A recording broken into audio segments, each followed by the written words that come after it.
Muy bien, amados hermanos, vamos a continuar con nuestra clase y vamos a entrar en el tema de las ordenanzas. Las ordenanzas. Yo les decía que hay tres marcas de una iglesia verdadera, y la primer marca de una iglesia verdadera es la predicación fiel de las Escrituras, y les expliqué la predicación expositiva como el mejor tipo de predicación. Pero en segundo lugar, la correcta administración de las ordenanzas también hablan de una iglesia verdadera. Y en las ordenanzas tenemos dos ordenanzas: el bautismo y la cena del Señor. Dos ordenanzas. Yo quiero que me acompañe a Mateo primeramente. Vamos a Mateo capítulo 28.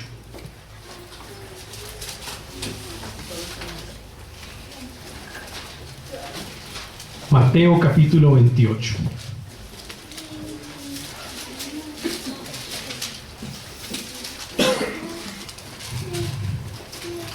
Vamos a leer versículo 19 y versículo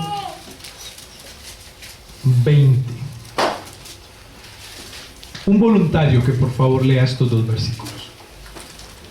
Por tanto, id y haced discípulos a todas las naciones, bautizándolos en el nombre del Padre, y del Hijo, y del Espíritu Santo, enseñándoles que guarden todas las cosas que os he mandado. Y he aquí, yo estoy con vosotros todos los días hasta el fin del mundo.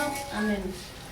El contexto en el cual Jesucristo da estas palabras, esta es una escena post-resurrección. O sea, ya nuestro Señor Jesucristo ha resucitado, se ha encontrado con los discípulos, con los 11 discípulos en Galilea, el monte donde Jesús les había ordenado que debían esperarlo. Versículo 17. Y cuando le vieron, le adoraron, pero algunos aún dudaban. Y Jesús se acercó y les habló diciendo, subrayen en su Biblia esto: toda potestad me es dada en el cielo y en la tierra. Cualquiera puede pensar que Jesucristo no tenía la potestad sobre el cielo y la tierra. Pues si Él lo está diciendo aquí, entonces ¿qué pasaba antes de Él? Si Él está diciendo que ahora tiene toda potestad en el cielo y en la tierra, la pregunta es, ¿y antes qué tenía? Bueno, lo que quiero marcar con este texto es que las palabras de nuestro Señor Jesucristo aquí es el Cristo resucitado el que dice esto. Es el Cristo resucitado, es el Cristo encarnado y resucitado. El Cristo no encarnado, pues también tenía potestad sobre cielo y tierra, pero no era hombre. Aquí en este texto, quien dice que tiene potestad es Jesucristo hombre. Y esa es la diferencia. Porque recuerden, amados hermanos, que después de que Jesucristo tomó cuerpo, nunca lo deja. Él nunca dejará su cuerpo. Nunca, jamás. Él resucita en cuerpo, porque la resurrección es del cuerpo. Él asciende a los cielos en cuerpo, y en cuerpo regresará por segunda vez. Y estará eternamente con su pueblo en cuerpo. O sea, nunca más dejará el cuerpo que tomó en la encarnación, en su nacimiento. Así que en este texto es importante porque Jesucristo hombre, no simplemente la segunda persona de la Trinidad, sino la segunda persona de la Trinidad encarnada, hecha carne, hombre, tiene ahora, después de la resurrección, la potestad en el cielo y en la tierra. Es una especie de recompensa, ¿no? Cuando nosotros hablamos del pacto eterno de redención entre el Padre, el Hijo y el Espíritu Santo antes de la fundación del mundo, ahí se pactó lo que Jesucristo iba a hacer por un pueblo elegido. Él lo cumplió, pero en ese pacto el Padre le dijo a Jesucristo que le iba a recompensar si hacía la obra a la cual Él lo estaba llamando. Efectivamente, parte de la recompensa es que Jesucristo hombre tendría el poder sobre cielo y tierra.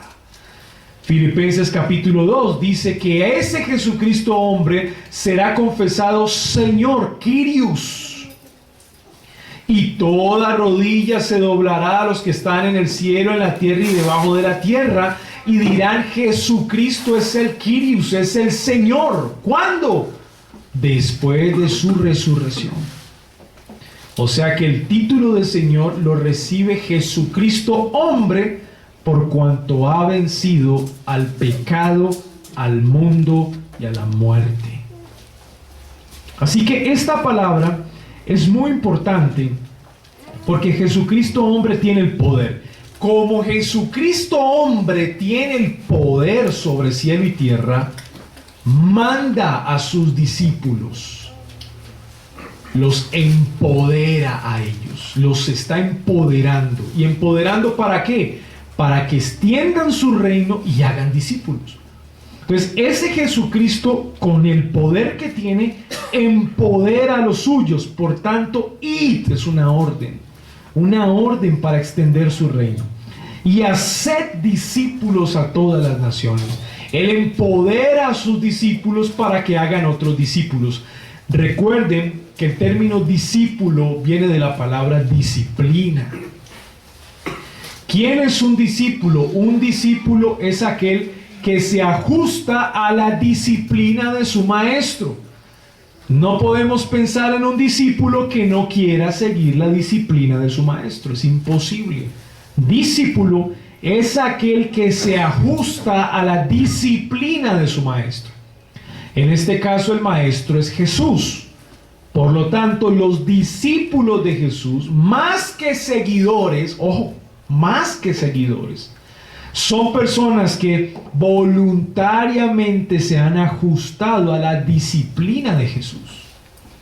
Más que seguirle, es ajustarse a la disciplina, porque Jesús tuvo muchos seguidores. Pero esos mismos seguidores que él tuvo, pidieron en aquel día, crucifícanle, crucifícanle, crucifícanle. Así que un verdadero discípulo es aquel que se ajusta a la disciplina de su maestro. En otras palabras, está dispuesto a obedecerle, a obedecerle. Estos discípulos deben hacer otros discípulos en todas las naciones. Esto se hace a través de la evangelización. Lo mismo que Jesús habló, el evangelio del reino. El evangelio del reino. Las buenas noticias del reino de Cristo. Ahora ha llegado un rey, su nombre es Jesús. Por lo tanto, todos aquellos escuchen el mensaje del rey, sigan al rey, confiesen sus pecados ante el rey y hagan parte de su reino. Ese es el evangelio del reino. ¿Sabe qué significa eso? Guerra. Eso es lo que significa guerra. Porque hay un reino que es el reino de las tinieblas. La evangelización es guerra. Es guerra, es luchar contra el reino de las tinieblas. Y ya el creyente, el que hace parte del reino de Cristo, no tiene una espada física, como el pueblo nacional de Israel, que iba con la espada a Canaán, sacaba a los cananeos atravesándolos con las espadas. Ya no, ahora la iglesia de Cristo tiene otra espada, pero que no deja de ser violenta. Tiene el mismo poder. Es una espada, y es una espada violenta. Y esa espada es la palabra de Dios. Es cada vez que un constituyente del reino de Cristo predica fielmente, es como si estuviera sacando una espada y estuviera atravesando a sus enemigos. No deja de ser violenta. Pero ¿cuál es el punto acá? Por eso dice que el reino de los cielos es de los violentos. Los violentos lo arrebatan. Aquellos que son capaces de predicar fielmente la palabra de Dios. Así que hay dos reinos: el reino de Cristo, los discípulos que hacen discípulos, y el reino de las tinieblas. La evangelización trae guerra, trae mucha guerra. Pero luego de hacer discípulos, es decir, de evangelizar a una persona y que esa persona se ajuste a la disciplina de Jesús, hay que bautizarlos. ¿Lo ven? Luego de eso hay que bautizarlos. ¿Por qué? Porque después de que esa persona ha mostrado ajustarse a la disciplina de Jesús, es porque ha creído en Jesús, porque ha profesado públicamente fe en Jesús y porque está dispuesta a obedecer a Jesús. Por lo tanto, el paso a seguir es bautizarle. Ese es el paso a seguir. ¿Cuándo la iglesia debe practicar el bautismo a una persona? Cuando esa persona ha profesado su fe y está dando frutos dignos de arrepentimiento. En otras palabras, cuando esa persona ha demostrado ser un discípulo de Jesús. Ahí entonces se le debe aplicar el bautismo. Y les voy a explicar por qué. Porque el bautismo es un símbolo que representa una realidad espiritual. ¿Cuál es la realidad espiritual que representa el bautismo? Que aquella persona que estaba muerta en el mundo, ahora en Cristo, muere a sus pecados y resucita para vida eterna. Esa es una realidad espiritual que representa el bautismo. Esa persona muere con Cristo a su vida pasada, a sus pecados, y resucita con Él para vida eterna. Así que el bautismo en sí mismo no tiene ningún poder, en sí mismo, no. El bautismo representa una realidad espiritual. Y esa es la realidad espiritual. Ahora soy una nueva criatura, soy discípulo de Jesús, he muerto a mi antigua vida y ahora vivo para Cristo. Por lo tanto, me hago bautizar. Ese es el orden, realmente ese es el orden.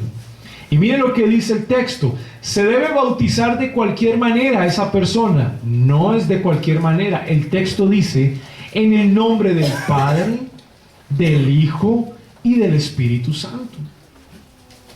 Ese es un correcto bautismo. ¿Cuándo se hace un correcto bautismo? Cuando se bautiza a una persona que ha profesado una fe genuina, porque lo comprobamos con frutos dignos de arrepentimiento, y cuando ese bautismo se hace con una fórmula trinitaria. En el nombre del Padre, del Hijo y del Espíritu Santo.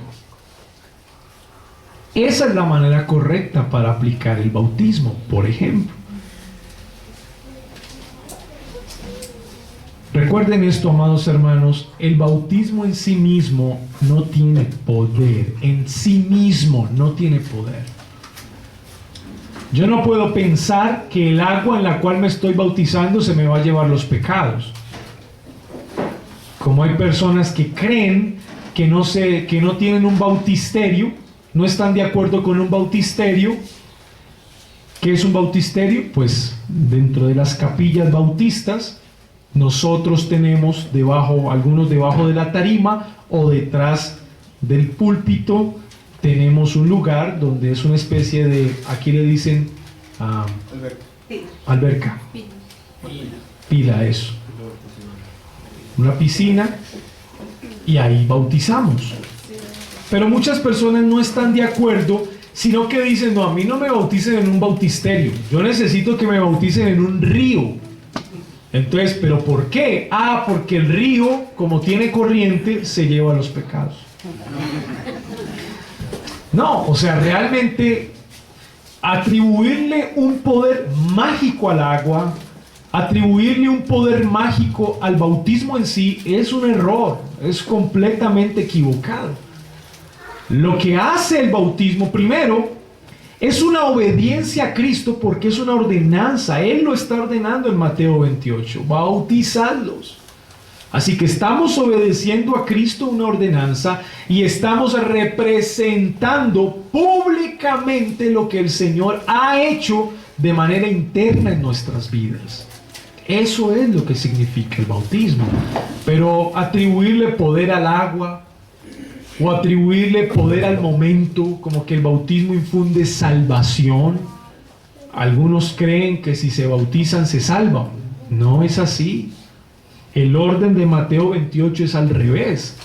Primero soy discípulo, luego me bautizo, no al revés. No me bautizo para ser discípulo, no.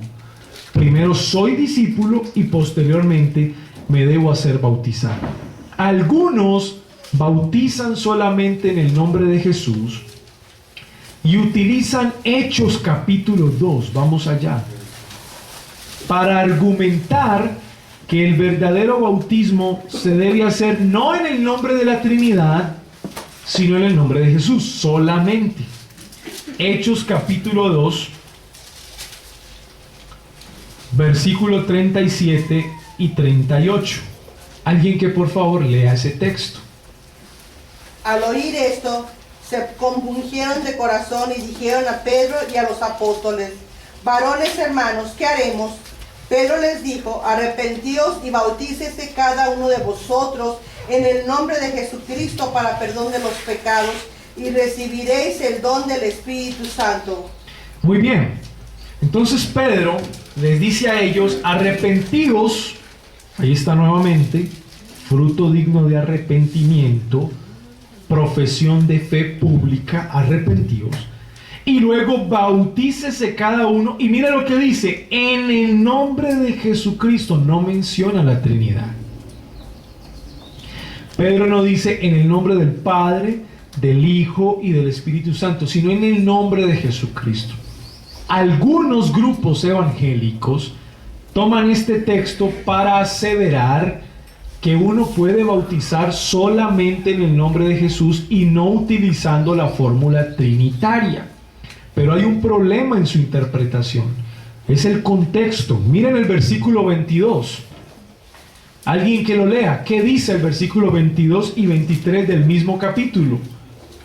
Varones israelitas, escuchad esta palabra. Jesús el Nazareno, varón confirmado por Dios entre vosotros con milagros, prodigios y señales, que Dios hizo en medio vuestro a través de él, tal como vosotros mismos sabéis, a este entregado por el plan determinado y el previo conocimiento de Dios, clavasteis en una cruz por manos de impíos y le mataste. ¿A quiénes les está hablando Pedro? Según el contexto, a los varones israelitas. Recuerden que la formación de la iglesia primitiva, en primer lugar, eran judíos. Quienes constituían la iglesia primitiva eran judíos. Posteriormente se fueron añadiendo los gentiles, es decir, los gosén, los perros para los judíos, los que hacían parte de otras naciones y que no eran judíos. Posteriormente se fueron añadiendo y se añadieron más con la predicación del apóstol a los gentiles, que es el apóstol Pablo. Pero aquí, en el nacimiento de la iglesia primitiva, Pedro se está dirigiendo a una audiencia particular, varones israelitas. Y estos varones israelitas, versículo 23, ¿qué hicieron? Clavaron, prendieron, mataron, crucificaron a Jesús.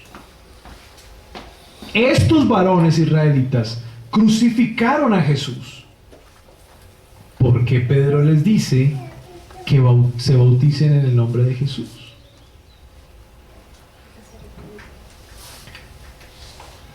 Porque en aquel tiempo el nombre representaba fielmente el carácter de aquel que lo llevaba.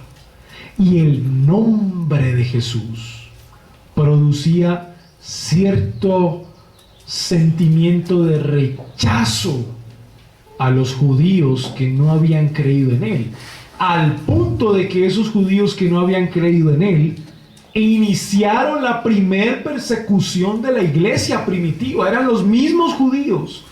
O sea que bautizarse en el nombre de Jesús traía muerte.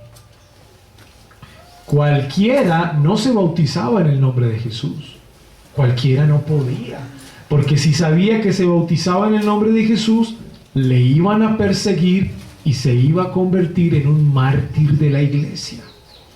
Así que Pedro, utilizando una estrategia a la hora de evangelizar, les dice: muy bien, ustedes están compungidos de corazón por esto que les he dicho. Vamos a ver si es cierto. Bautícese en el nombre de aquel que crucificaron. Vamos a comprobar si lo que ustedes están diciendo es cierto. Bautícese en el nombre de aquel que ustedes mismos crucificaron y que si lo hacen, están mostrando que están dispuestos a morir por Él. Eso es todo. De eso habla el texto. No es más. En ningún momento Pedro está dando una directriz a la iglesia para que la iglesia deje de bautizar con la fórmula trinitaria. No está haciendo eso. Él aplica un bautismo en un contexto particular de la iglesia, donde esa iglesia estaba conformada netamente por judíos que habían crucificado a Jesús, y como prueba de su verdadero arrepentimiento les exigen que se bauticen en nombre de aquel que habían crucificado. Pero en ningún momento Pedro está rechazando la idea de que la fórmula trinitaria sea la correcta, no. Ni está mandando a cambiar la fórmula que Jesús estipuló en el nombre del Padre, del Hijo y del Espíritu Santo. Esa no es la intención de Pedro.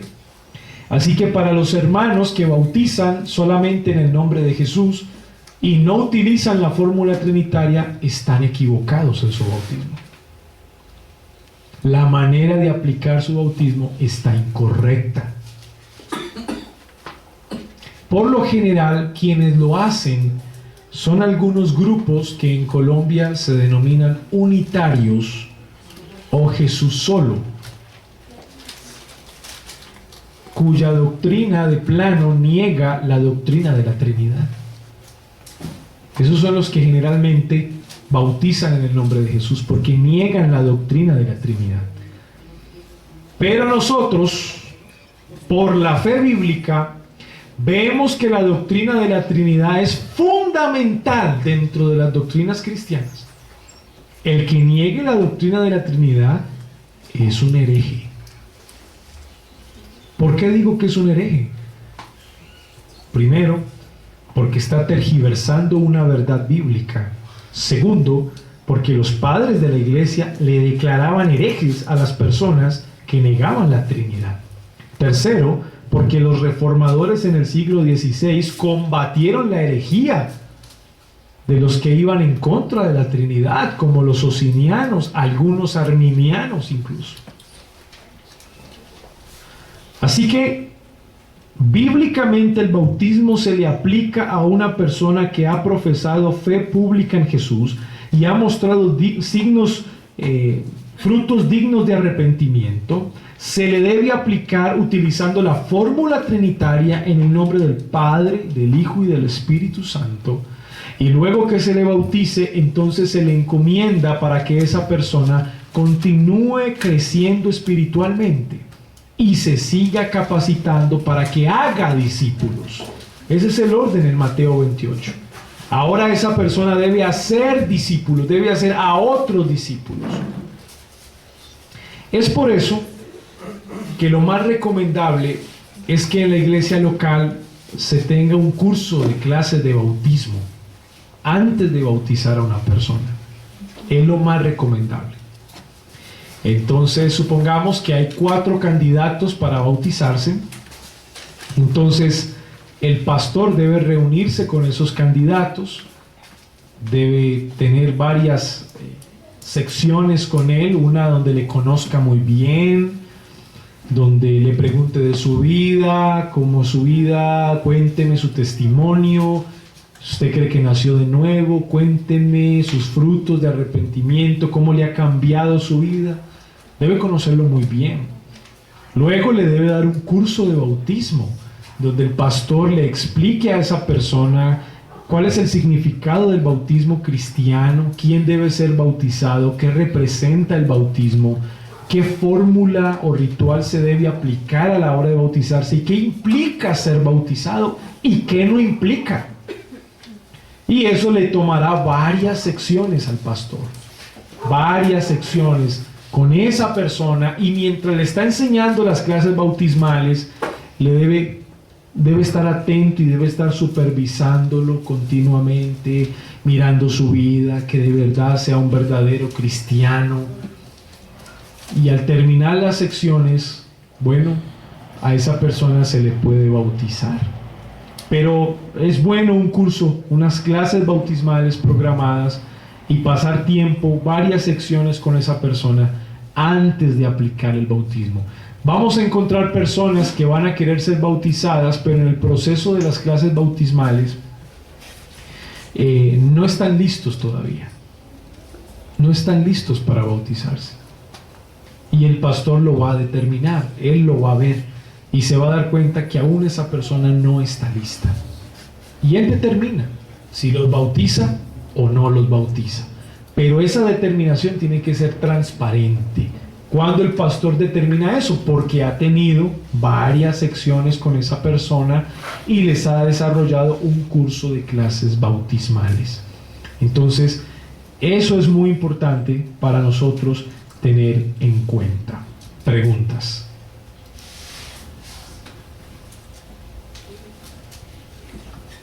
¿Eso a fuerza lo tiene que hacer el pastor o puede tener ayuda de diáconos o algo así? Sí, si el pastor le delega eso a un líder, él lo puede hacer, por supuesto, pero el pastor tiene que estar seguro que ese líder pues entienda muy bien la doctrina, o sea, conozca las doctrinas fundamentales y maneje muy bien la clase bautismal, o sea, si es una cartilla, si son clases impresas, que ese líder se prepare muy bien, se capacite muy bien para que pueda desarrollar el curso, ¿sí? Pero debe ser de una manera muy responsable, muy responsable. Pero no importa si sean aguas corrientes o fijas, existe que sea por inmersión. Sí, por inmersión. El tema que toca la hermana es un tema muy importante y creo que al mismo tiempo es un tema que produce fricción, porque algo que caracteriza a los bautistas es que nosotros bautizamos a una persona que ha profesado públicamente su fe y lo hacemos por inmersión, porque creemos que el bautismo como símbolo va a representar eso, va a representar muerte a sus pecados en Cristo, vida o resurrección en Cristo, nueva vida en Cristo, y debe sumergirse totalmente la persona dentro de la representación. Por eso lo que hacemos es que tomamos a la persona, la hacemos repetir, digamos, una confesión pública, donde le preguntamos a la persona, estamos delante de la iglesia, eso por lo general lo hacemos en el culto. Entonces, el pastor terminó la predicación y la iglesia no se va, no se mueve. Oramos por las ofrendas, etcétera, terminamos, la iglesia sigue sentada y el pastor ora por los bautismos inmediatamente. Entonces las personas, en el caso nuestro, en la tarima, el bautisterio está debajo de la tarima, entonces las personas suben, se quedan ahí, se ora por ellas, se desciende al agua, ¿sí? Es una piscina, ahí se desciende y va descendiendo la primera persona, digamos que son 5, entonces desciende el primero. Y a ese primero le hacemos varias preguntas que él públicamente debe decir sí creo o sí confieso. Entonces, por ejemplo, hermana Sara, ¿usted cree en Dios Todopoderoso como creador de los cielos y de la tierra? Entonces la hermana Sara dice, sí creo. ¿Usted cree en Jesucristo, su único Hijo, que descendió a esta tierra, se encarnó, tuvo un tiempo de ministerio, murió en una cruz, derramó su sangre para salvar a los elegidos desde antes de la fundación del mundo, resucitó al tercer día, ascendió a los cielos, está sentado a la diestra de Dios Padre intercediendo por su iglesia? Sí creo. ¿Cree usted en la obra del Espíritu Santo, quien aplica la salvación a la iglesia y santifica a su pueblo hasta la segunda venida de Cristo? Sí creo. ¿Cree que la salvación es única y exclusivamente por gracia y no por obras, para que nadie se gloríe, depositando tu confianza en los méritos de Cristo y no en los propios? Sí creo. con la autoridad que se me ha concedido, yo te bautizo hoy en el nombre del Padre, del Hijo y del Espíritu Santo. Y bueno, la saco. Amén. Y ya, sube y desciende el siguiente. Y nuevamente le hacemos repetir lo mismo. Cree en Dios Padre, vuelve. Eso es el proceso del bautismo. Eso es lo que hacemos. Entonces, lo hacemos por inmersión y es un signo bautista histórico. O sea, algo que nos denomina como bautistas es eso. Es que bautizamos por inmersión a aquellos que han hecho pública su fe. Los niños, ¿hasta qué edad se puede bautizar? ¿Cómo se maneja? Con los niños tenemos nuestras reservas. ¿Por qué tenemos nuestras reservas? Porque esperamos que el niño pueda demostrar públicamente frutos dignos de arrepentimiento y puedan profesar fe en Jesucristo a conciencia, sin ser obligados ni presionados, sino pública y voluntariamente. Entonces al niño hay que esperarlo cierto tiempo, al cual se le lleva al culto, se le está predicando el evangelio, se le debe esperar. Nosotros por lo general bautizamos a partir de los 15 años. O sea, a partir de los 15 años bautizamos. Ahora, eso no quiere decir que alguien que fue bautizado a los 14 o a los 13 fue bautizado mal. ¿Por qué? Porque habemos personas, como en mi caso, que me hice bautizar a los 13 años y lo hice convencido de lo que estaba haciendo. Incluso recuerdo que temblaba cuando iba a entrar al agua. Temblaba de miedo al Señor. Fue una experiencia un poco traumática. Pero creo que lo mejor es que si después de los 15 años se puede bautizar a un joven que ya tiene conocimiento, convicción, conciencia de su pecado, está seguro de su fe, lo mejor es eso, no acelerarnos con los niños, lo mejor es no acelerarnos, sino esperarlos. Sobre todo por lo que comentaba, que el acto físico solamente es un símbolo. Correcto. No es algo que vaya a salvar al niño, por ejemplo. Correcto. Por ahí alguien dice que los bautistas no estamos en contra del bautismo de niños, sino en contra del bautismo de no creyentes. Sí, bueno. Algo que nos diferencia, por lo menos voy a nombrar a un grupo solamente, bueno, vamos a ver. Lo que pasa es que cuando entramos al terreno de los paidobautistas, estamos entrando en un terreno muy amplio. Recuerden que paido significa infante, niño, bautista, bautismo de niño. Estamos entrando en un terreno muy amplio. ¿Por qué? Porque en la historia, por lo menos han existido 8 conceptos distintos del paidobautismo. 8. Tenemos el concepto de San Agustín, tenemos el concepto de Tomás de Aquino, eran conceptos distintos. Tenemos el concepto de Martín Lutero, y Martín Lutero en cuanto al bautismo no se separó completamente del pensamiento católico romano.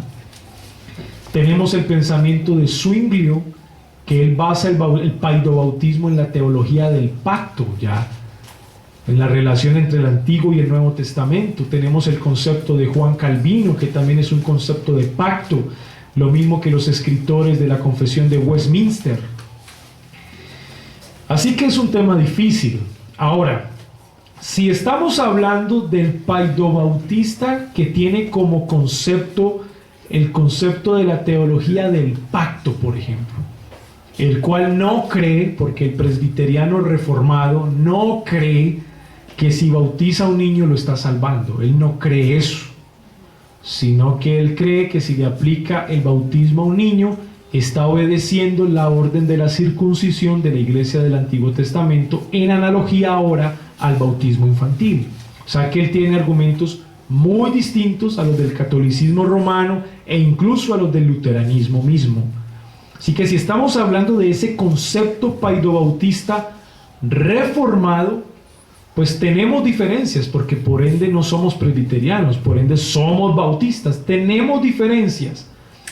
Pero creemos nosotros que esa diferencia, como ellos entienden el concepto, no nos separan completamente. Es decir, no dejan de ser hermanos nuestros, como el catolicismo romano, por ejemplo.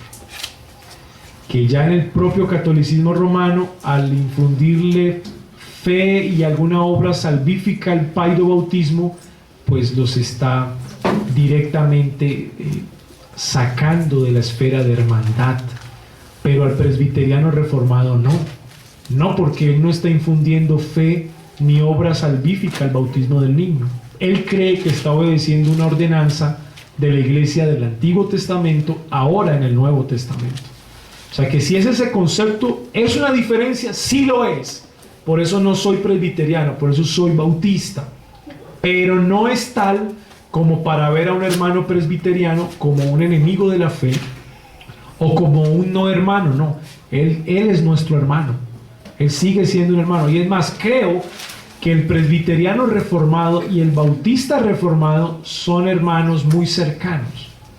Tenemos diferencias, pero somos hermanos muy cercanos. Porque las dos confesiones de fe, la Confesión de Fe de Londres de 1689, que es bautista reformada, y la Confesión de Fe de Westminster, que es presbiteriana, por lo menos tienen unos 32 artículos, en los cuales los 30 artículos o 29 son iguales, y nos separarán unos 3 artículos. Así que, aunque no somos presbiterianos, creemos que ellos siguen siendo nuestros hermanos. Respetamos su posición del bautismo, pero no la compartimos. Por eso soy bautista. En el bautismo nosotros, bautismo de creyentes. Correcto, por eso soy bautista. Y eso es importante definirlo, amados hermanos, porque es decir, si una persona cree que debe practicar el paidobautismo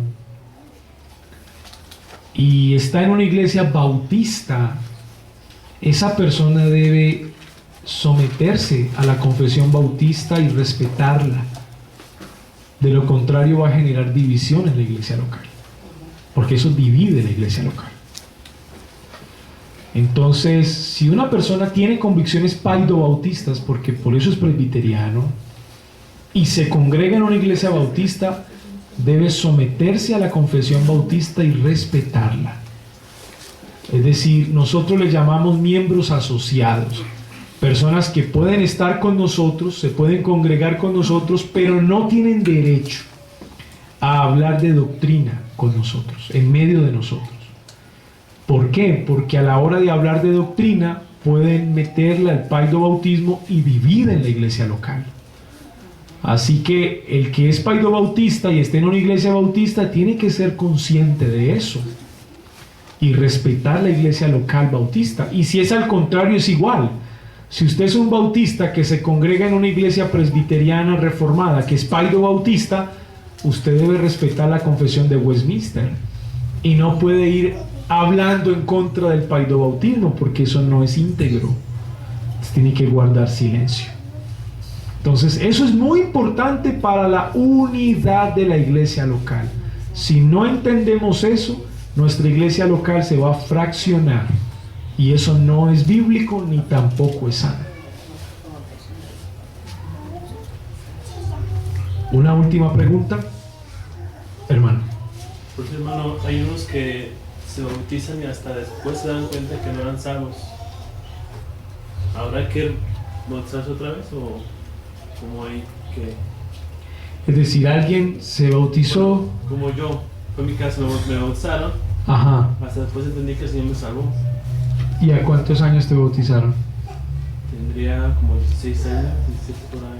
Y lo hiciste en ese momento en que lo hiciste creyendo en Jesucristo, convicción de pecado. ¿Crees que lo hiciste así o lo hiciste por presión o porque te tocó? No hubo presión, pero ya hasta después el Señor, yo sentí que por medio de la palabra el Señor me salvó, pero ya como 8 años después. Pero en el momento en que lo practicaste, ¿crees que lo hiciste a conciencia? Sí, No, no tienes que volverte a bautizar, porque entramos en un terreno subjetivo. ¿En qué sentido subjetivo? En el subjetivo en el que cómo sabes tú que realmente fuiste salvo después y no antes. Entonces, cuando fue forzado a no conciencia, ¿se tiene que bautizar otra vez? Claro, es que por eso no bautizamos a los niños, porque es que por lo general, cuando se bautiza un niño muy niño, lo haces por presión de los padres. Entonces, válido otra bautizarle, ¿no? Okay. Sí, si alguien se bautizó muy niño y no lo hizo a conciencia, sino que él es consciente de que lo hizo simplemente por mojarse un ratico ahí en el agua, debe volverse a bautizar. Claro, porque no tiene sentido la ordenanza. Pero en tu caso es diferente, porque es un tema subjetivo.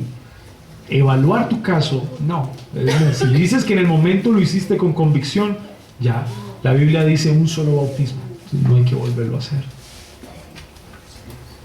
Muy bien, hermanos, vamos a tomar un break.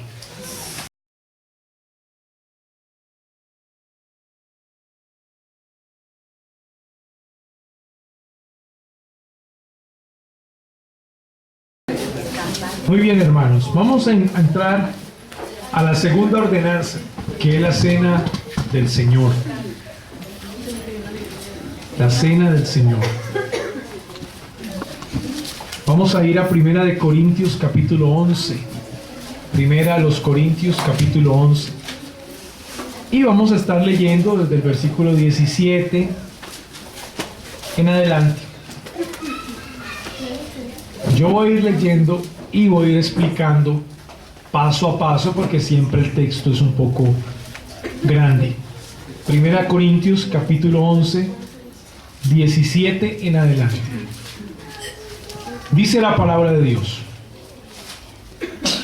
pero al anunciaros esto que sigue, Pablo ya ha venido tratando con la iglesia de Corinto y corrigiendo muchas cosas.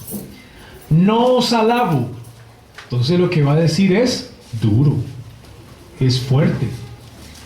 Porque no os congregáis para lo mejor, sino para lo peor. O sea que Pablo va a exhortarles algo muy fuerte, de manera muy fuerte.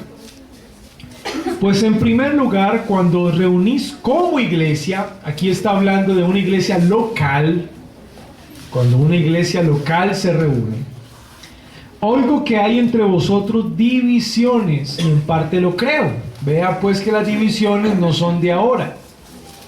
Esto es algo muy antiguo. Porque es preciso que entre vosotros haya disensiones, en otras palabras, contienda, peleas entre hermanos, para que se hagan manifiestos entre vosotros los que no son aprobados. Miren qué interesante. Las peleas en la iglesia local son necesarias para sacar a la luz a los que no son cristianos. Miren qué necesarias son las disensiones. Cuando pues os reunís vosotros, esto no es comer la cena del Señor. La iglesia local de Corinto tenía dos celebraciones muy importantes, y aquí es donde tenemos que estar muy atentos. La primera celebración se va a llamar ágape, el ágape de la iglesia primitiva. ¿Cuál era ese ágape? El ágape era una cena que tenían los miembros de esa iglesia local. Como acá, digamos en México, vamos a compartir una cena nosotros. ¿Sí? Un ágape. Compartimos alimentos, tú traes cena de tu casa, yo traigo de mi casa, nos reunimos acá, compartimos cada uno su cena con el otro, nos conocemos, nos mostramos nuestro amor como hermanos. Ese es un ágape, una fiesta.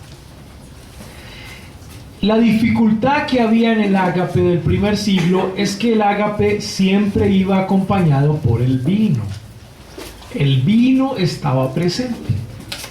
Entonces los hermanos antes de cenar se tomaban una copita de vino.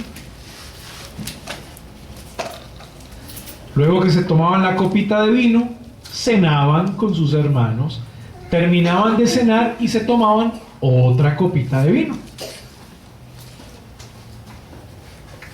Posteriormente al ágape, ya como hermanos juntos, entonces celebraban la cena del Señor. El pan y el vino, el pan que representa el cuerpo y el vino la sangre de nuestro Señor Jesucristo. Y se tenía que celebrar la cena del Señor con sobriedad, con reverencia, con respeto, teniendo conciencia de lo que se estaba celebrando. O sea que habían dos fiestas unidas una de la otra, o sea que se practicaban casi que juntas. Entonces Pablo, versículo 21, dice: porque al comer cada uno se adelanta a tomar su propia cena, y uno tiene hambre y otro se embriaga. ¿De qué está hablando Pablo? Está hablando del ágape. ¿Cuál es el punto acá? Es el siguiente: cuando ellos participan del ágape, entonces vuelvo a lo mismo, se toman la primera copa de vino,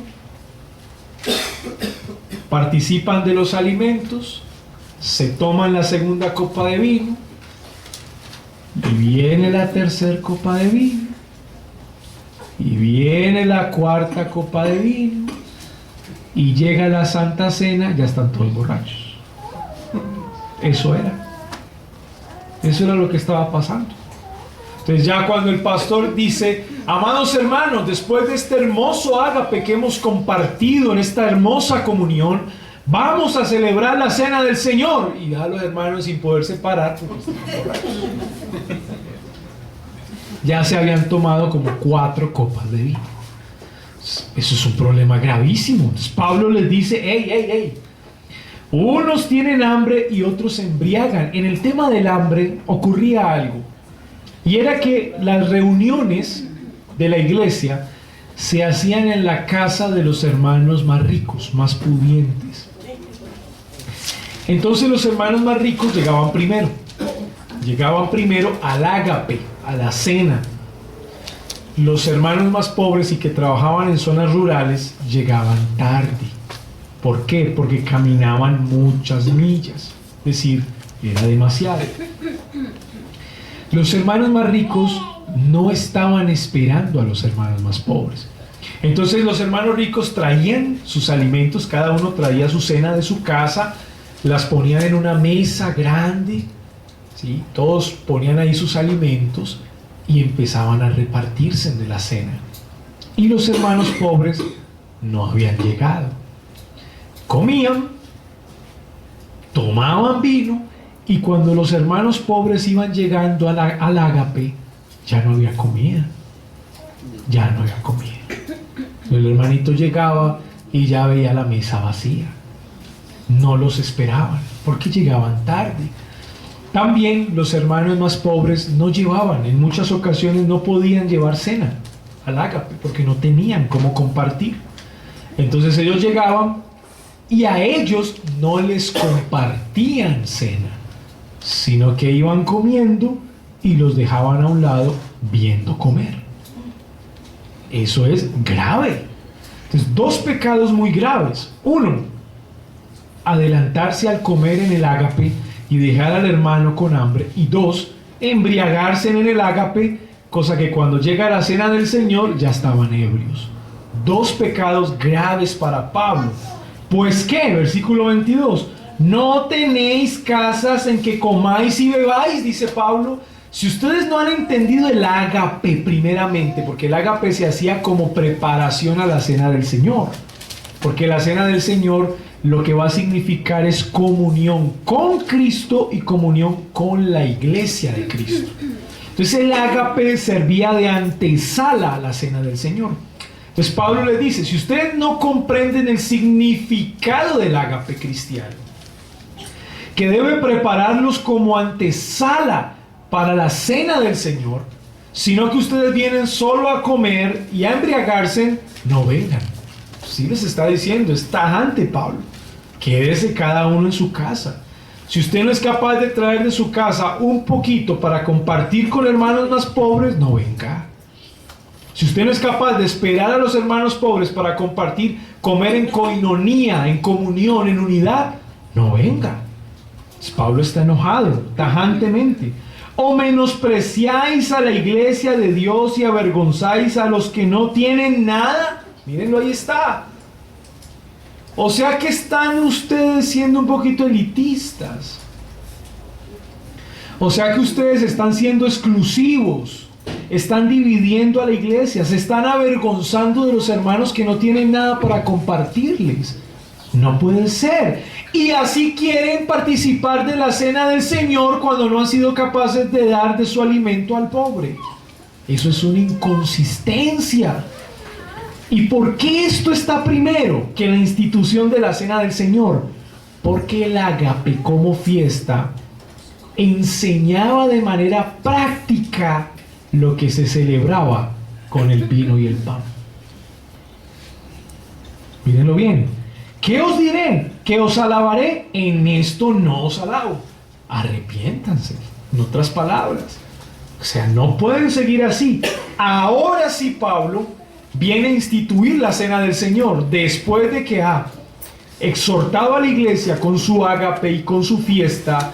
Se están comiendo, no están dándole a los hermanos más pobres y se están embriagando. Ahora sí, porque yo recibí del Señor lo que también os he enseñado, que el Señor Jesús, la noche que fue entregado, tomó pan y habiendo dado gracias, lo partió y dijo: tomad y comed, esto es mi cuerpo que por vosotros es partido, haced esto en memoria de mí.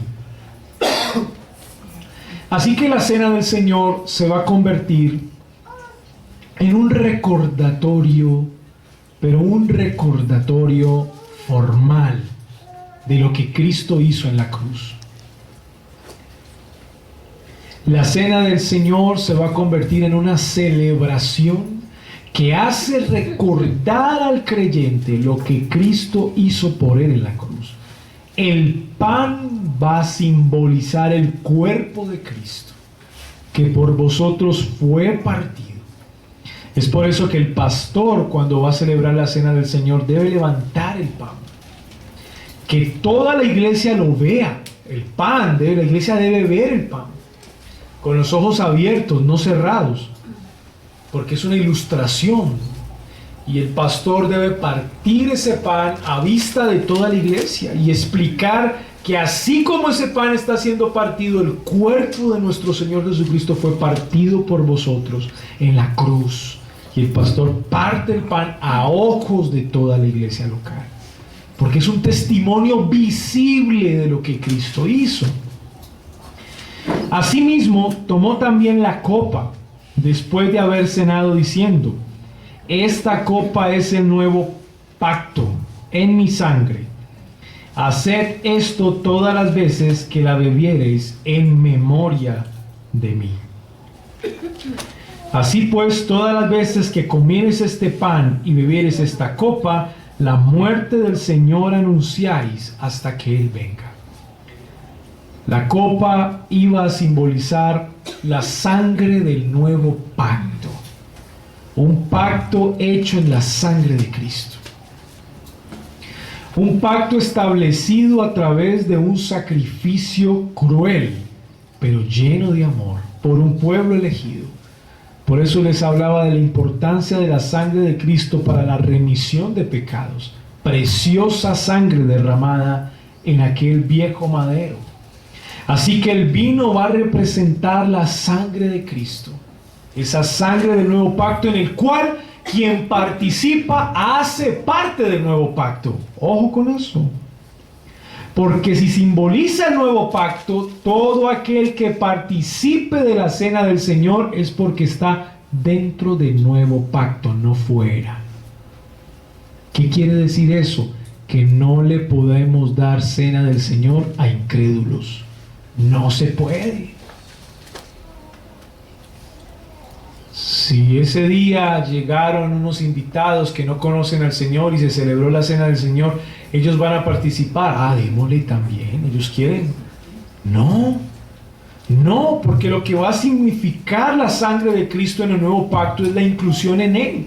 Todos aquellos que participamos de la cena del Señor, participamos porque hacemos parte del nuevo pacto. No estamos fuera de Él. Por eso la cena del Señor se le debe dar a creyentes, a personas que están seguras que han sido salvas por Cristo, que han conocido a Jesucristo y que han dado frutos dignos de arrepentimiento. No se le puede dar a cualquier persona. Pablo dice eso, es el nuevo pacto. Pero sigue diciendo: de manera que cualquiera que comiere este pan o bebiere esta copa del Señor indignamente. ¿Qué significa indignamente? Él mencionó dos pecados anteriores. ¿Cuáles fueron los dos pecados? La borrachera y la glotonería. Realmente, la borrachera y la glotonería fueron los dos pecados mencionados por Pablo, perdón. Así que cuando él dice tomar la cena indignamente, en el contexto original se está refiriendo a eso primeramente. Si algún hermano participa del ágape y ya está borracho y quiere participar de la cena del Señor, no lo dejáis participar. O sea, ¿cómo vas a dejar participar a ese hermano que está borracho? No lo dejéis participar.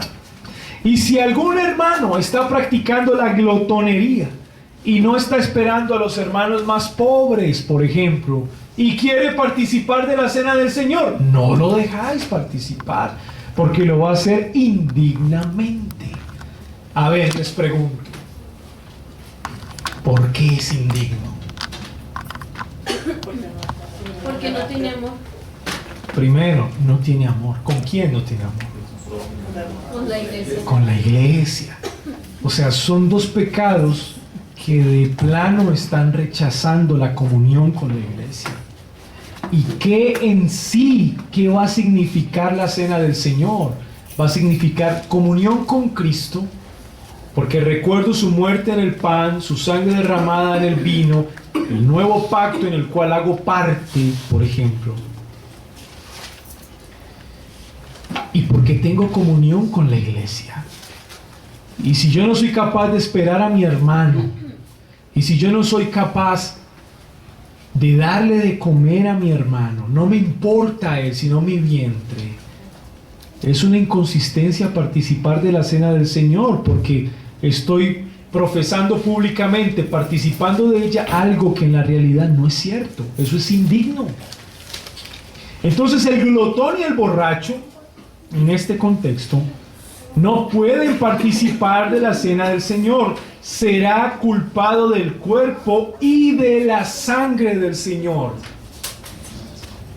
En otras palabras, el mismo pan y el mismo vino, escuchen esto, que está representando el sacrificio de Cristo a su favor, si se toma indignamente el mismo pan y el mismo vino, van a representar el juicio de Cristo en su contra.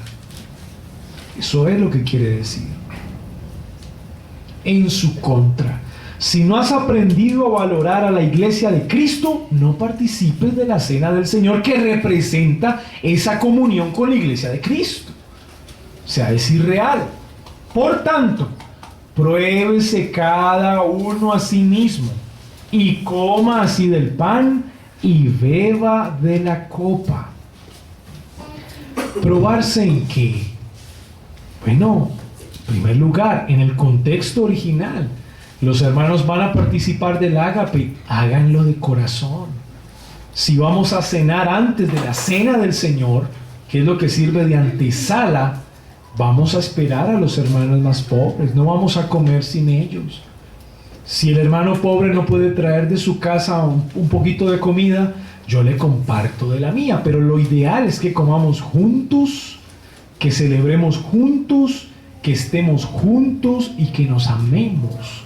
Y así luego participamos del pan y del vino que representa esa coinonía.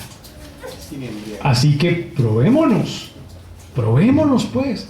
Exactamente. Si ya me tomé el segundo vino después de la cena, no me voy a tomar el tercero, voy a esperar a mis hermanos para participar ahí sí del pan y del vino. Porque el que come y bebe indignamente, volvemos a lo mismo, y miren esta palabra, subrayenla, sin discernir el cuerpo del Señor, juicio come y bebe para sí. ¿Discernir qué? En el significado original, entre el ágape y la cena del Señor. Ellos estaban juntando las dos cosas. En otras palabras, el que estaba en el ágape y se tomaba su vinito, no esperaba celebrar la cena del Señor ya porque se embriagaba. O sea, él creía que con los vinitos que se estaba tomando en el ágape era suficiente. Pero Pablo dice, no, a ver, espera una cosa. Hagamos bien el ágape con discernimiento, lo que eso significa. Y posteriormente celebremos de la cena del Señor, del pan y del vino, teniendo en cuenta lo que eso significa. Con discernimiento. No hagamos las cosas a la carrera, a la ligera, acelerados, afanados. Tengamos discernimiento, conciencia de lo que estamos haciendo. Conciencia de lo que eso significa. Hermano, yo hace 5 años no le hablo al hermano que está aquí al frente. ¿Puedo participar de la cena? No, ¿cómo vas a participar? Hermano, hace unos meses ofendí a un hermano y desde que lo ofendí no le he pedido perdón. ¿Puedo participar de la cena? Por supuesto que no. Porque no tiene sentido. No tiene sentido. Si yo no procuro el bien de mis hermanos, si yo no procuro la comunión con mis hermanos, yo no puedo participar de la cena porque estoy haciendo o estoy realizando una contradicción. Eso no se puede. Está bien que en la iglesia del Señor haya más amistad con unos hermanos que con otros, y eso es normal, y a medida que la iglesia crece eso se da, pero de ahí a decir que hay una raíz de amargura en el corazón, odio, resentimiento con un hermano y voy a participar de la cena del Señor sin ningún problema, no se puede, porque eso es inconsistente. Pablo no está pidiendo que a todos los hermanos se les salude con un abrazo y con un besito en la mejilla. Él no está diciendo eso. Él no está diciendo que con todos los hermanos usted se tenga que reír y tenga que tener la misma confianza. Él no dice eso. Lo único que dice es que no haya entre su hermano y usted algo que interponga o obstaculice la comunión. Eso es, no me malinterpreten. Eso es. Por lo cual hay muchos enfermos y debilitados entre vosotros. Estas son las consecuencias de tomar indignamente la cena del Señor. Y muchos duermen. Este es el juicio del Señor para aquel creyente que lo hace indignamente.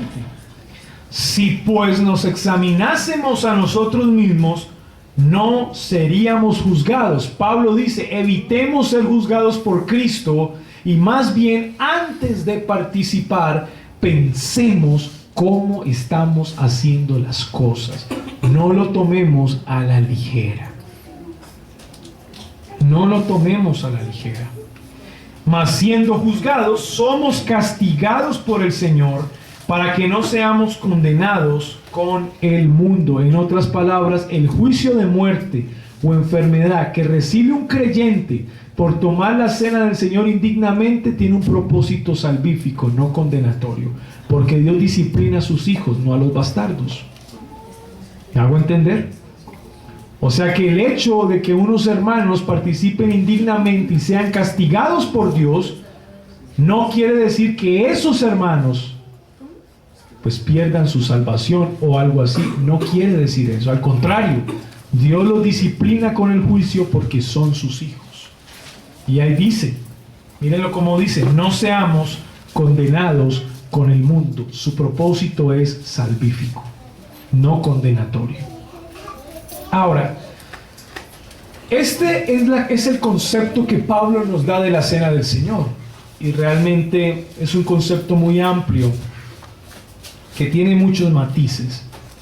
Pero dentro del tiempo de la Reforma Protestante surgieron divisiones en cuanto al concepto de la cena del Señor y se las quiero presentar.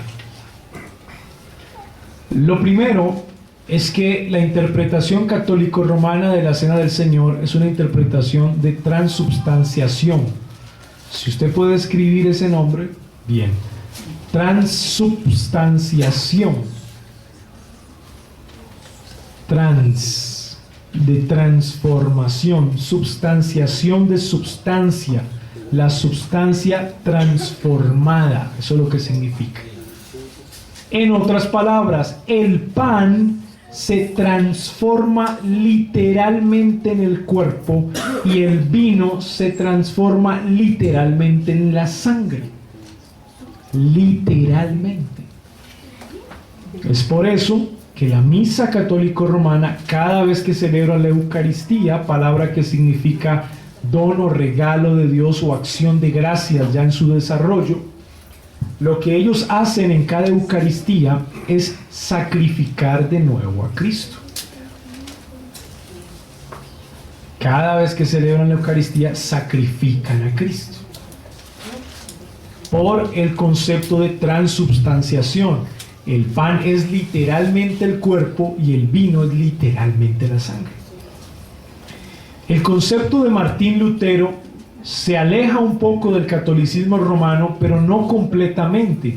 Posteriormente los luteranos le van a llamar a eso consubstanciación. Consubstanciación.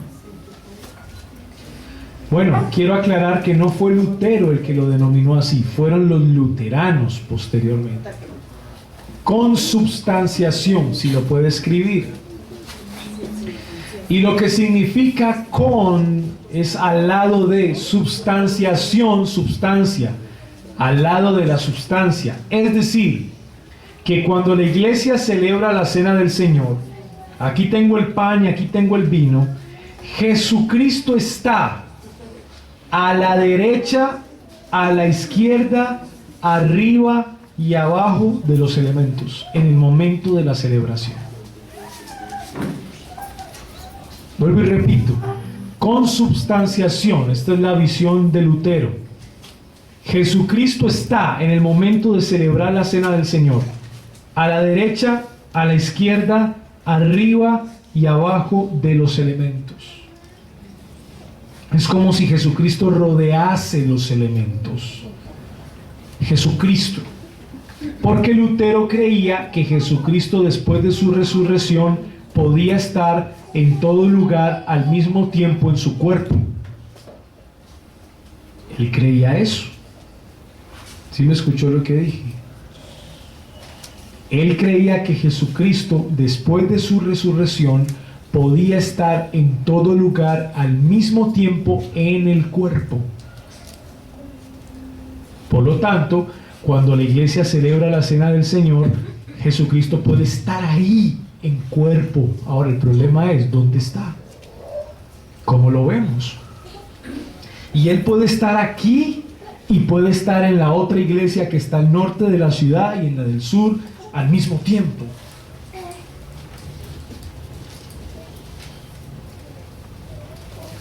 La situación es que después de que Jesucristo resucita, Él tiene un cuerpo glorificado, pero aún así en cuerpo glorificado, Él tiene limitada su omnipresencia. Ese es el tema. Él tiene limitada su omnipresencia en este momento. Quien está aquí es el Espíritu Santo en nombre de Cristo. No Cristo mismo, porque Él tiene cuerpo. Si Él estuviera acá podríamos verlo, pero no lo vemos. Y es por eso que la segunda venida de Cristo es de manera corporal. Él será visto porque viene en cuerpo. Lutero no lo entendía así. Lutero creía que Cristo después de la resurrección podía estar sentado a la diestra del Padre en cuerpo y al mismo tiempo en cada iglesia local del mundo celebrando la cena. Bueno, Ulrico Zwinglio, el reformador de Suiza, no creía eso. Ulrico Zwinglio veía la Cena del Señor simplemente como un símbolo. O sea que la interpretación del símbolo en la Cena del Señor es de Ulrico Zwinglio. Y Zwinglio dice, no. El pan no se transforma en el cuerpo. El vino no se transforma en la sangre. ¿Cómo se llama eso? Muy bien. Pero también decía, no. Jesucristo no está ni a la derecha, ni a la izquierda, ni arriba, ni abajo de los elementos. ¿Cómo se llama eso? Muy bien. Sino que la celebración de la cena es un símbolo, nada más. Cada vez que la iglesia se reúne, el vino representa una cosa, el pan representa, y como iglesia le hallamos significado en la comunión, en la práctica. Entonces Ulrico Zwinglio es el que va a interpretar y va a entrar el concepto de la cena del Señor como símbolo. Juan Calvino, el otro reformador suizo, por ejemplo, va a introducir un concepto distinto. Va a ver la cena del Señor como un signo.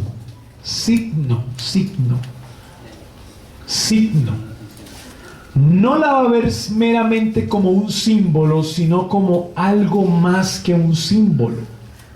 Entonces Juan Calvino va a decir lo siguiente: Cristo no puede estar en todo lugar al mismo tiempo después de su resurrección porque tiene cuerpo, así que Él ha limitado su omnipresencia. La ha limitado, no es que no la tenga, la ha limitado. Por lo tanto, Cristo está a la diestra del Padre.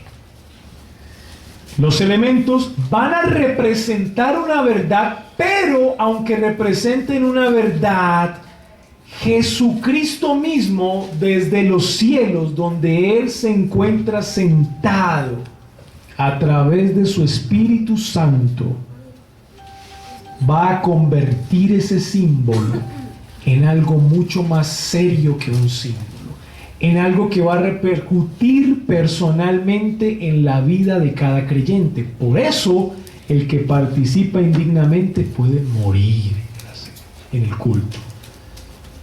El que participa indignamente se puede enfermar, porque Cristo a través del Espíritu Santo directamente juzga al creyente o bendice al creyente.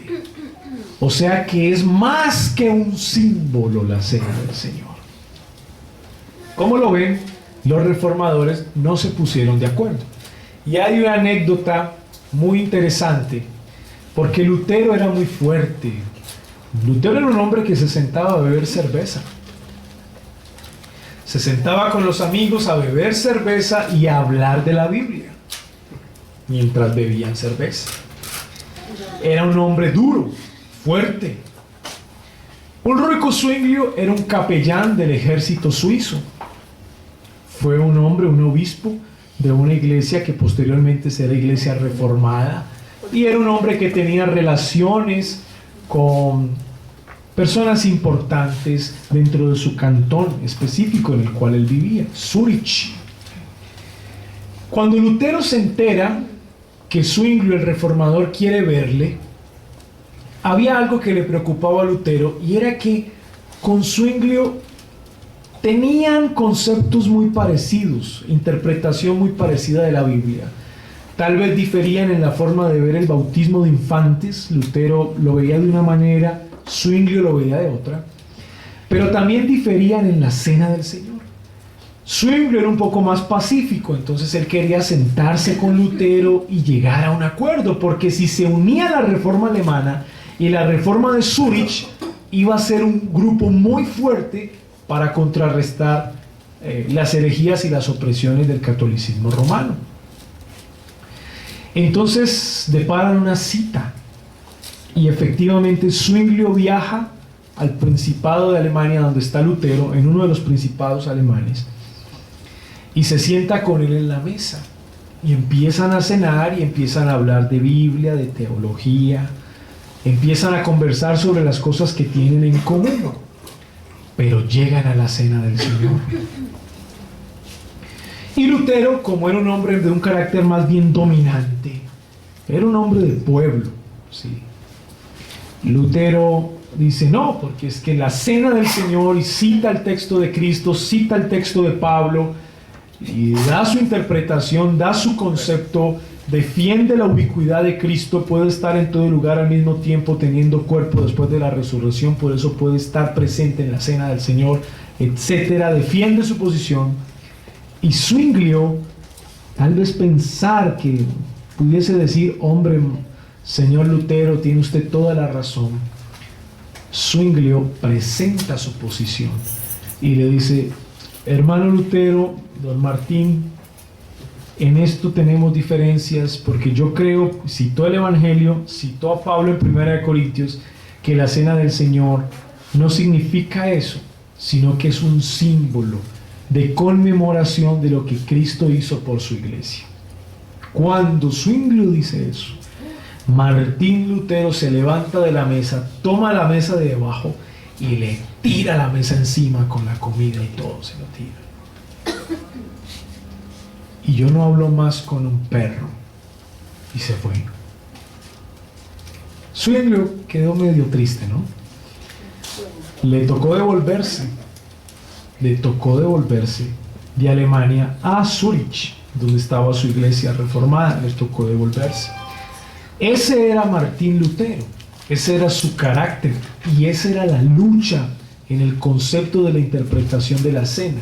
Era tan importante el concepto de la interpretación de la cena que eso dividió de plano a los luteranos alemanes de los reformados suizos.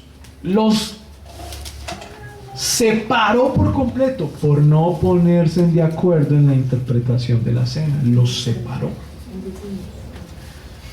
Juan Calvino tenía otro concepto. Y Juan Calvino estaba en otro cantón que era el de Ginebra. Juan Calvino muere y los calvinistas, preocupados porque tienen un concepto muy diferente a los reformados de Zúrich que dejó Zwinglio, hacen una reunión para ponerse de acuerdo entre ellos dos. Ellos se reúnen por primera vez y se ponen de acuerdo en la interpretación de la cena del Señor. Pero, ¿qué es ponerse de acuerdo? No es que dijeran la interpretación correcta es esta, sino que hicieron la paz. Es decir, los de Zúrich dijeron, nosotros interpretamos la cena como un símbolo, pero vamos a respetar su posición. Espero que ustedes respeten la nuestra, no nos vamos a matar por eso. Y los de Juan Calvino dijeron, nosotros interpretamos la cena del Señor como un signo más que un símbolo. Vamos a respetar su posición, respeten la nuestra, no nos vamos a matar por eso. Eso fue en 1570 y por primera vez a ese grupo de hermanos se les llamó reformados. Por primera vez, antes no. Antes a los reformados de Zúrich se les llamaba hermanos de Zúrich y a los de Ginebra se les llamaba calvinistas, pero a partir de ahí se les llamó reformados por primera vez. ¿Por qué les digo esto, amados hermanos? Porque esta es una gran realidad, las diferencias en cuanto a la interpretación. ¿Qué creemos nosotros que es la interpretación más correcta? No estamos de acuerdo con la transubstanciación. De plano, Pablo no está hablando que el pan se convierte en el cuerpo y el vino en la sangre. No estamos de acuerdo con la consubstanciación de Lutero, porque creemos firmemente que Jesucristo, después de su resurrección en cuerpo, ha limitado su omnipresencia hasta el día de hoy. Y la única manera como Cristo está en nuestros corazones es por el Espíritu Santo, y creemos en una segunda venida de manera corporal. No estamos de acuerdo con la consubstanciación de los luteranos. Pero sí creemos que la cena del Señor es un símbolo, porque Pablo así lo dice. La muerte del Señor anunciáis hasta que Él venga. Es una conmemoración y es un testimonio público. Cristo regresará por segunda vez. Vino un día, murió por nosotros y volverá por segunda vez. Así que creemos que la cena del Señor es un símbolo, pero es un símbolo que tiene connotaciones serias. ¿Cómo qué? Como que evidentemente si un hermano participa indignamente de la cena del Señor puede caer enfermo. Por supuesto que sí. Si un hermano participa indignamente de la cena del Señor, el Señor le puede traer a él un juicio, y un juicio que le puede llevar hasta la muerte. Sí lo creemos. Y lo creemos porque la Biblia lo dice y porque Pablo lo dice en Corintios. Así que yo sugiero que la posición que asumamos como iglesia, y también usted por convicción, sea la interpretación que el mismo Pablo le da a la Cena del Señor como una conmemoración y un anuncio de la segunda venida de Cristo. Es un símbolo, pero que no deja de tener connotaciones personales.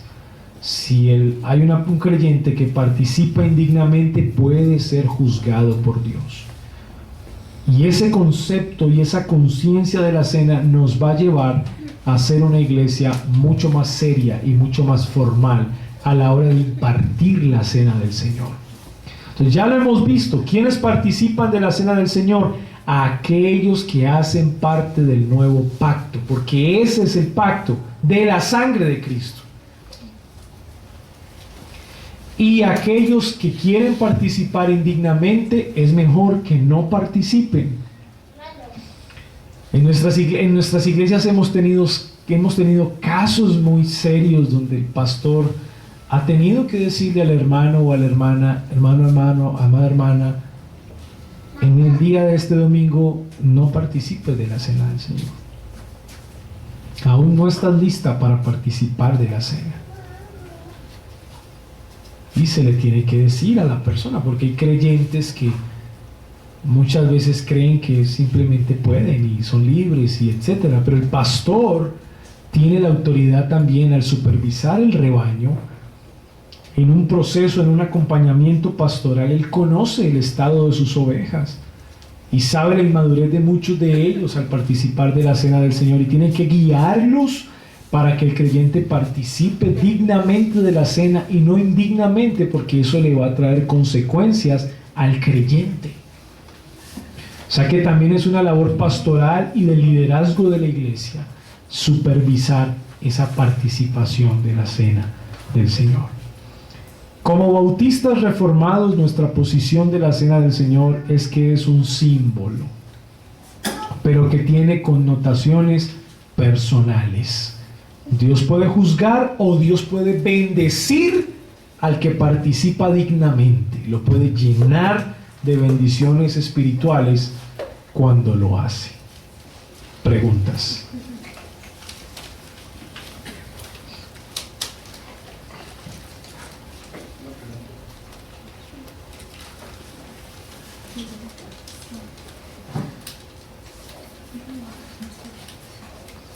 Entonces la postura de la Iglesia Bautista Reformada es más cercana a la interpretación que Juan Calvino le dio. Está en la interpretación de Zwinglio y Calvino, porque no arrojamos o no desechamos el concepto de ambos. Creemos que el concepto de los dos es importante tenerlos en cuenta, tanto la cena del Señor como un símbolo, como lo decía Zwinglio, pero más que un símbolo al mismo tiempo, como lo decía Calvino, porque tiene repercusiones personales. Entonces creo que la posición de los dos nos dan a nosotros el concepto correcto de la cena. Otra pregunta y disculpe también. Sí, señor. ¿Qué de sernos más cercano en cuanto a los alimentos? Por decir, hay algunos que dicen que debe de ser literalmente vino y otros literalmente pan sin levadura. No, yo creo que el énfasis de Pablo en esta carta primera de los Corintios no es describir el elemento, o sea, no es decir el pan tiene que ser así o el vino tiene que ser así. Ese no es el énfasis de Pablo.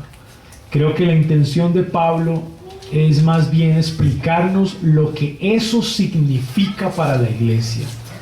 Es más que todo, pero no es esa intención, lo cual le da libertad a la iglesia. Le da libertad a la iglesia de hacer jugo de uva si quiere y de participar del pan, sea con levadura o sin levadura. Le da libertad a la iglesia. Pero yo no creo que aquí Pablo esté condenando si se hace con levadura o sin levadura, si se hace con vino o con jugo. Yo no creo que sea la intención de Pablo. Así que le da libertad a la iglesia para eso. Cada iglesia local determina si es pan levadura o sin levadura, si es vino o si es jugo de uva, pero cada iglesia local tiene la libertad de determinar eso, porque Pablo no lo dice, lo deja a la libertad de la iglesia. Que lo debe impartir, tiene que ser a fuerzas un pastor ordenado. Por ejemplo, aquí entre los bautistas tiene que ser ordenado por la convención o algo así, creo. Sí, digamos que según el Nuevo Testamento, pues sí, debe hacerle una persona, debe hacerle un hermano que tenga una autoridad espiritual sobre la iglesia. Generalmente, pues ese es el pastor de la iglesia y es un pastor ordenado. O sea, así es como se debe hacer. Y es el pastor ordenado quien debe dirigir la cena del Señor de una iglesia local. Yo no tengo la menor duda al respecto. El problema es cuando una iglesia, digamos, joven, que está creciendo, tal vez requiere ayuda de otros y hay una persona al frente que llamamos un obrero encargado o un pastor encargado no ordenado. ¿Qué hace esa iglesia? Digamos, ¿cómo participa o cómo celebra la cena del Señor? Bueno, debe tener dos opciones. Una, invitar a un pastor ordenado que venga a esa iglesia local y dirija la cena del Señor, o ese obrero encargado, en caso tal, ser empoderado de autoridad por un pastor ordenado. ¿Sí? Ser empoderado por un pastor ordenado. Si es empoderado, él puede dirigir la cena del Señor hasta cuando ese pastor ordenado se lo indique, hasta cuando ese pastor ordenado le diga o le limite o no le limite su participación. Pero todo tiene que ser con la debida autorización.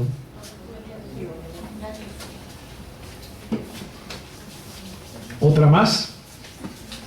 Hermano, buenas noches. Llegaste a comentar sobre la omnipresencia de Cristo. Obviamente su cuerpo glorificado, su humanidad está limitada en el cielo. Pero, por ejemplo, Mateo 28:20, que dice: aquí yo estoy con vosotros todos los días hasta el fin.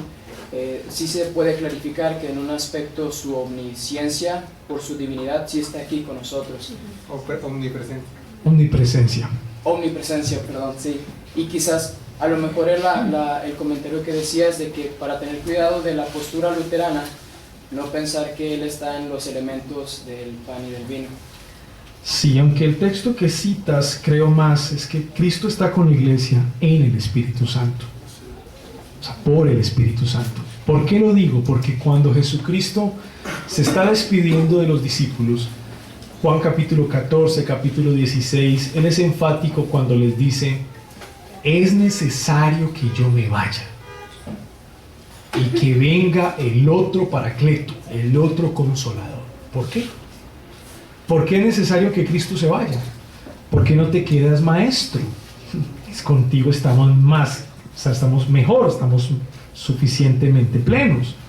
Bueno, la razón por la cual Jesucristo no se podía quedar es por el cuerpo.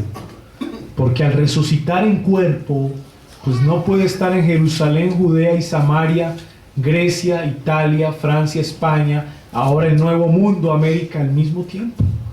Entonces Jesucristo, dentro de un nivel de extensión y de evangelización, quiere decir: necesitamos al Espíritu Santo para que en mi nombre el Espíritu Santo extienda mi reino a través de mi iglesia. Y Jesucristo se marcha. Hechos capítulo 1 lo dice: así como lo habéis visto subir, así mismo Él descenderá. O sea que yo creo que el Nuevo Testamento es claro para decirnos que aún la omnipresencia de Cristo después de su resurrección es limitada, voluntariamente, en el pacto eterno de redención. Ahí, perdón, otra pregunta, hermano.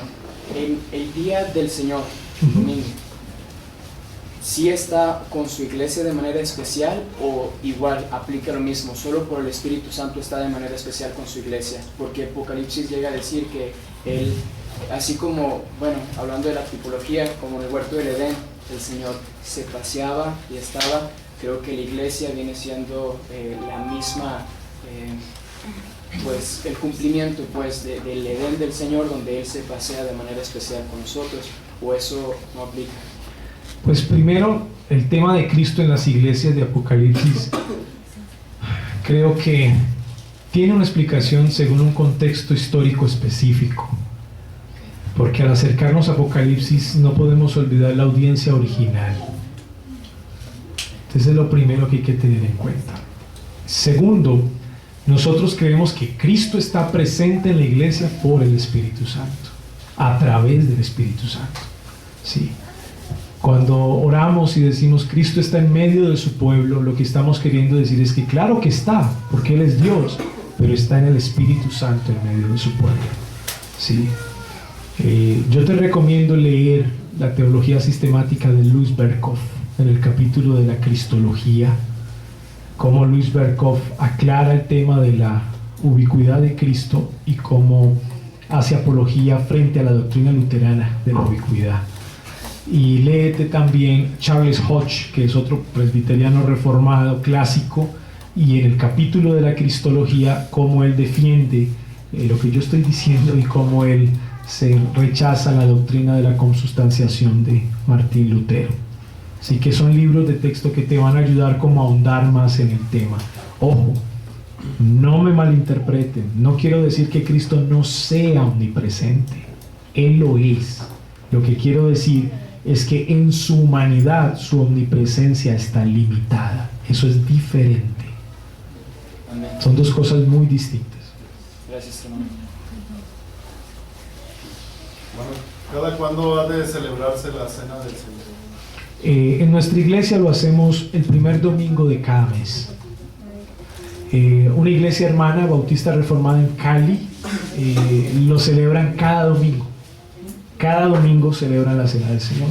Nosotros lo hacemos el primer domingo de cada mes. Como yo les decía, yo creo que más de un mes no es bueno, porque precisamente la comunión con los hermanos es algo que se vive continuamente, y la Cena del Señor va a obtener significado con base en esa comunión. Entonces, si yo postergo la Cena del Señor, entonces no puedo confirmar mi comunión con los hermanos de manera pública.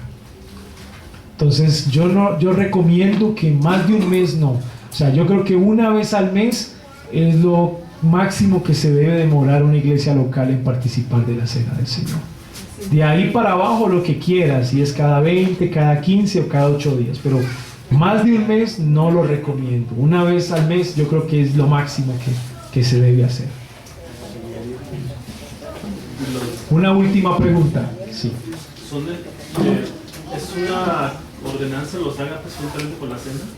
No, el ágape no es una ordenanza. La ordenanza es la Cena del Señor. Solo que por cultura judía, el ágape servía como de antesala para que los hermanos se reunieran, comieran juntos, practicaran comunión y como iglesia local juntamente reunida celebraran la Cena del Señor. Pero el ágape no es una ordenanza. La ordenanza es la cena como tal, la celebración. ¿Sí? No, muchas iglesias hacen el ágape, pero después, no antes, después. Es decir, el culto al Señor se ora, se canta, se predica, se ofrenda, se participa de la Cena del Señor, se termina el culto y se sigue con el ágape. Entonces se acaba el culto. Entonces, hermanos, recuerden los que trajeron la comida, no sé qué, reunámonos acá, vamos a compartir y participamos en un ágape. Pero eso es libre conciencia de cada iglesia local, la que quiera. Algunas lo hacen una vez al mes, otros una vez cada 6 meses, otros cada domingo, pero es a la libertad de cada iglesia local.